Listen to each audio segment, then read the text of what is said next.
A couple weeks back, Tim asked me to go to my local Toyota dealership to check out the build quality of the 2026 Tundra. Now I have been living with this 2026 Tundra Limited Nightshade with the iForce Max hybrid powertrain for a full week, and I'm going to examine if my one criticism of that pickup truck still holds true, and what else I have found from road tripping this to Toyota headquarters and back over my week. Hey, it's Corey, Pickup Truck Plus SUV Talk, and yeah, let's just dive right into this one.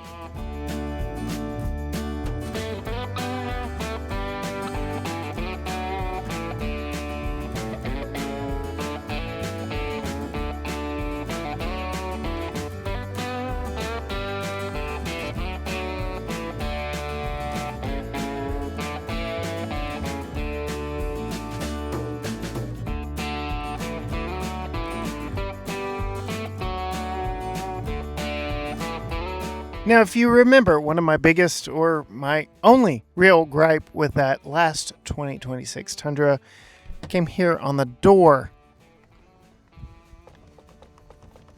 Yeah, we don't have that same problem here. Did I find the one bad one on the lot? It was picked at random, so I don't know that if I did or not, but I mean, I think it's safe to say. This one, not so much. I will, however, say we do have weird things like this. This is not the first time I have seen this happen on a Toyota product, but it could just be that we are in a press vehicle and I'm not logged in, but that screen pops up more times than I care to admit.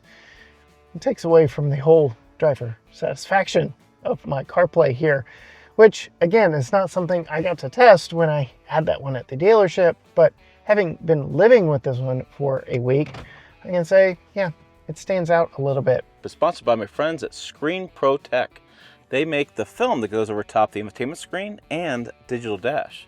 This is a great product. It keeps the smudges off, keeps the scratches off, and it actually makes the screen for the infotainment screen more of a tacky feel. So on long road trips, like I just finished a long camping trip, it was easier for me to pull up my music, pull up my podcast, and use the map. My finger didn't slip around so much on the screen, and it was easier to use those systems. I also kept off a lot of the smudges, fingerprints, and didn't have any scratches from, say, anything I was using. The screen still looks brand new. If I have any problems with it, I can peel it right off. I can order a new piece of film, go over top of it. It's like you would with a cell phone. It keeps that screen nice. So I'm not worried about any time in the future having a scratched screen, and I can keep that looking like brand new. Go ahead and get yours at screenprotect.com. About 60 bucks for the infotainment screen and the cover. They have it for all makes and models. Get 15% off. Use discount code PICKUP15. They make this nice little cylinder. It's like a boutique kind of cylinder. It comes with all your screens in there, and then they have a application that with a little applicator and a really nice high quality cloth used to clean it as well as after you apply it, and some spray to put it on. So easy to apply. I've had videos on the channel on how I've applied it, and it's held up on my truck and my wife's Ford Ranger. We've both been really happy with this product. So make sure you get yours. I really was looking for something for these trucks we buy that have these really big screens. Make sure I want it protected. This has been really good. Otherwise, setting off and driving this one, this isn't how I would spec a Tundra if I were buying it. In fact, this isn't how I would spec a Tundra if I were asking to borrow one to review on the channel, because my typical battery of tests for a vehicle like this would be to take it off-road and see how it handles off-road. And this one, I'm sure, is quite capable in that situation, but given the fact that we have the long bed for this platform, I just didn't feel like it was worth the hour drive out there just to say, well, it's got a compromised breakover angle, and yeah, it would be infinitely better if it had a shorter bed on it. That seems all extremely logical here to me.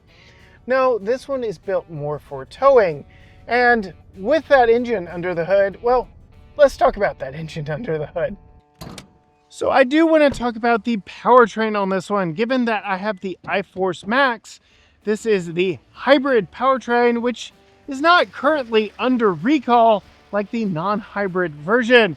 And as Tim has discovered, that is because, well, this thing can drive around without the engine even needed. So if it were to blow up on me, the electric motor could still move this pickup truck around, albeit at much slower speeds. So there is that. But you sound off down in the comments. Should this one, given that it's the same engine, just made it to a hybrid electric motor, also be included in the recall? Seems like it should be to me, right? So yeah, does it annoy you that the hybrid does not get the recall that the gas-powered version gets, simply because the hybrid powertrain can keep you moving, much like right now? Yeah, the engine is actually off right now, and I'm moving thanks to gravity, momentum, and the electric motor sandwiched between the V6 and the transmission. It is one of the big reasons why this powertrain combo is not under the massive recall of the gas-powered version. We don't have total loss of motive power, as it's commonly referred to in NHTSA recall filings. But suffice it to say, yes, this one not included in the recall. How has this one been like to drive? Well, all that extra wheelbase does mean this is more comfortable to drive, especially on the highway. I did have the joys of driving this one from my home in East Texas to Toyota's North American corporate headquarters, and my goodness, this thing is a dream on the highway, though it really is built more for towing, thanks to the fact that we do have trailer brake, our massive tow mirrors that, well, they do fold in, and you can see how much of a blind spot they create in that situation, or even in this situation. They even power extend, and I have a full article on the channel talking about trailer tow mirrors, and these ranked along the bottom across the entire litany of trailer tow mirrors you can get from other manufacturers. No, this one with its 6.5 foot bed back behind me really is built for towing and payload, which, let's go back there and show you some tricks in the back. We have the long 6.5 foot bed, which is not the longest bed offered on the Tundra, but the longest offered on the Limited. If you want the 8.1 foot bed, you're gonna have to look at the SR or SR5. But yes, this added wheelbase gives a nicer ride, especially when towing. And if you're using the bed for payload, which it has just over 600 pounds of payload as this one is equipped, you might want to use the elbow bump stop to open the power operated tailgate. When you do, you are greeted by a composite bed back here, but I like how we have a textured bed floor, which you don't have to worry about slipping on. When it's dewy in the morning, you don't have to worry about rusting, like, ever. This has been in the Tacoma for years on years on years. Now finally here in the big Tundra pickup truck. And also, if your hands are full after unloading your truck, you can simply lift the tailgate a little bit with your knee, and the power tailgate does the rest, which is a pretty cool feature in my opinion. So yes, just over 1,600 pounds max payload, just over 11,000 pounds max towing, as this one is equipped with the most powerful engine, with four-wheel drive, and with the long bed.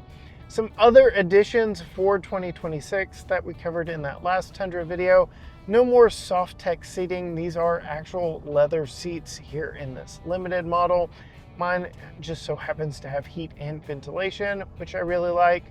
And the Nightshade package gives us all those exterior dark elements. That kind of makes sense when you call something Nightshade. Though, give me a blueprint Nightshade, I'd be very happy. While we're talking about the seats, another gripe I have discovered, though it is not necessarily new, but I could not really test for you when I had that one on the dealership lot. These seats, we've noticed it on Sequoia seats, which are the same seats installed in the same manufacturing facility in San Antonio, Texas, but I'm noticing it even here in this one. Again, these are the heated, ventilated seats, and I bring that up because my gripe with these seats is when you come to a stop, it feels like something is tapping you in the back. I don't know if there's something loose in here or what, but I've noticed it on multiple different Tundras and Sequoias where, yes, as you slow down, you get a little on your back from something inside the seat. It's almost like your seat back is being kicked by your small child, but there's so much legroom back there, his short legs couldn't possibly be the culprit. It really is something loose in the seat. I do want to show you, we have a 2-speed transfer case here. It's an electric 2-speed transfer case and multiple different drive modes, which does include sport mode. But I want to show you just how eager this engine is to go and just how much low end grunt it has. From a dead stop, I'm going to move from the brake to the accelerator. Ready, set, and oh my gosh! This thing absolutely rips and will make it to 60 miles per hour in under 6 seconds, which is mind-blowing to my nearly 40-year-old brain. That used to be sports car, muscle car territory, and here I am, this massive pickup truck with a 32-gallon fuel tank that can tow over 11,000 pounds, ripping to 60 in under 6 seconds. Yeah, that's a little bit mind-blowing to me. Another gripe I have of this one that I've noticed in a week's worth of testing comes when you come to a slow stop in stop and go traffic. Again, I have the iForce Max powertrain, which could be the reason I am noting this, but in certain situations, yeah, it's not going to do it on me now, but it has done it on me multiple times in my week's worth of testing. There are certain situations, I don't know exactly what they are, but where I think the engine is trying to figure out if it's needed or not, and you kind of get this shudder. It's not a strong shudder, but the whole truck does kind of shudder, and I know it is because of the powertrain trying to figure out exactly what I'm asking of it. I'm going to give it another shot here and see if it happens. Yeah, I got a little bit of it there. I wish I could recreate it. It happened so sporadically on me, but it was definitely something I noticed more often than not, especially going around town. Again, not on the highway, not on my long drive, but using this as a daily commuter, which a lot of Texans do with their pickup trucks. I mean, let's face it, this is pickup truck capital after all. So there you have it, my short thoughts after living with this one for a full week. Are there still some build issues going on with Toyota? Has their quality slipped? Is there a problem? I don't know that I'd be ringing any alarms right now. I mean, even the fact that I found that door pull issue on the last one, that's not really evident here in this one, means they are still working through some stuff on this platform.